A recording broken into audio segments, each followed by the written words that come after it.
भौम प्रदोष व्रत कथा। इस कथा के पढ़ने व सुनने से भगवान शिव और हनुमान जी की मिलेगी कृपा। हर माह के शुक्ल और कृष्ण पक्ष की त्रयोदशी तिथि को प्रदोष तिथि का व्रत किया जाता है। प्रदोष व्रत की तिथि जब मंगलवार को आती है तब उसे भौम प्रदोष व्रत के नाम से जाना जाता है। भौम प्रदोष व्रत में कथा सुनना व कहना बहुत पुण्यदायी माना जाता है और इस कथा से पूजा भी पूरी होती है। मान्यता है कि भौम प्रदोष व्रत की कथा सुनने व कहने से भगवान शिव का आशीर्वाद प्राप्त होता है और जीवन के सभी कष्ट दूर होते हैं। आइए जानते हैं भौम प्रदोष व्रत की कथा के बारे में।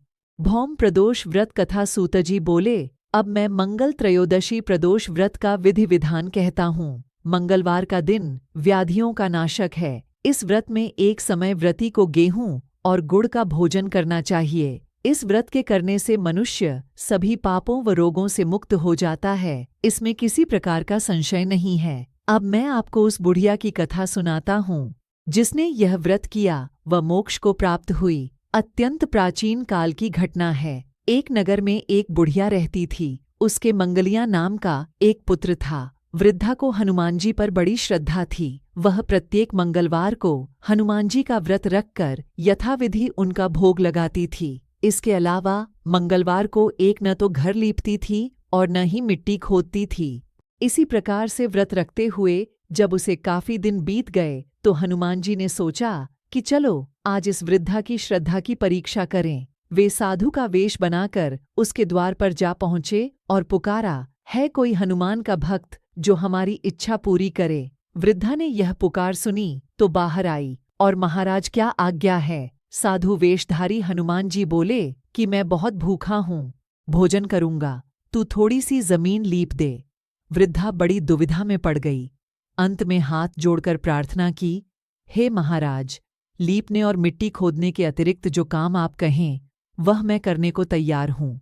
साधु ने 3 बार परीक्षा करने के बाद कहा, तू अपने बेटे को बुला, मैं उसे औंधा लिटाकर उसकी पीठ पर आग जलाकर भोजन बनाऊंगा। वृद्धा ने सुना तो पैरों तले की धरती खिसक गई, मगर वह वचन हार चुकी थी। उसने मंगलिया को पुकार कर साधु महाराज के हवाले कर दिया, मगर साधु ऐसे ही मानने वाले न थे। उन्होंने वृद्धा के हाथों में ही मंगलिया को औंधा लेटाकर उसकी पीठ पर आग जलवाई। आग जलाकर दुखी मन से वृद्धा अपने घर के अंदर जा घुसी। साधु जब भोजन को बुलाकर कहा कि वह मंगलिया को पुकारे ताकि वह भी आकर भोग लगा ले, वृद्धा ने आंसू भरकर कहने लगी कि अब उसका नाम लेकर मेरे हृदय को और न दुखाओ। लेकिन साधु महाराज न माने। वृद्धा को भोजन के लिए मंगलिया को पुकारना पड़ा। पुकारने की देर थी कि मंगलिया बाहर से हंसता हुआ घर में दौड़ा आया। मंगलिया को जीता जागता देखकर वृद्धा को सुखद आश्चर्य हुआ। वह साधु महाराज के चरणों में गिर पड़ी। साधु महाराज ने उसे अपने असली रूप में दर्शन दिए। हनुमान जी को अपने आंगन में देखकर वृद्धा को लगा कि जीवन सफल हो गया।